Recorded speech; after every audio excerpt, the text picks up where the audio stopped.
पाहताय महाराष्ट्रातील सर्वात जलद news network Maharashtra police news 24। Sahastrakund धबधब्याचा रौद्र अवतार, मनमोहक दृश्य पाहण्यासाठी पर्यटकांची प्रचंड गर्दी। नांदेड जिल्ह्यात झालेल्या दमदार पावसानंतर किनवट तालुक्यातील प्रसिद्ध सहस्त्रकुंड धबधबा पूर्ण जोमाने प्रवाहित झाला असून पैनगंगा नदी दुथडी भरून वाहत आहे। धबधब्याचे रौद्र, भव्य आणि मनमोहक रूप पाहण्यासाठी राज्याच्या कानाकोपऱ्यातून पर्यटक मोठ्या संख्येने येथे दाखल होत आहेत।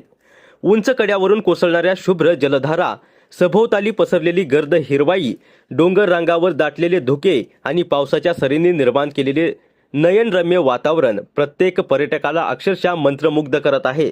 सहस्त्रकुंड परिसर सध्या हिरवाईने नटला असून निसर्गाचे अप्रतिम सौंदर्य अनुभवण्यासाठी पर्यटकांची प्रचंड गर्दी होत आहे।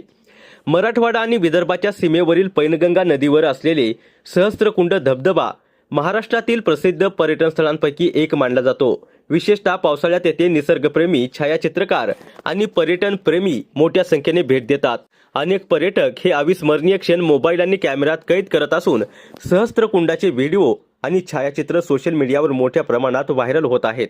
मात्र पाण्याचा प्रवाह अत्यंत वेगवान असल्याने पर्यटकांनी धबधब्याच्या धोकादायक भागात जाणे टाळावे, सेल्फीच्या नादात जीव धोक्यात घालू नये आणि प्रशासनाने दिलेल्या सुरक्षा सूचनांचे काटेकोरपणाने पालन करावे असे आवाहन करण्यात येत आहे। महाराष्ट्र पोलीस न्यूज 24 साठी नांदेड जिल्हा प्रतिनिधी फिरोज सय्यद।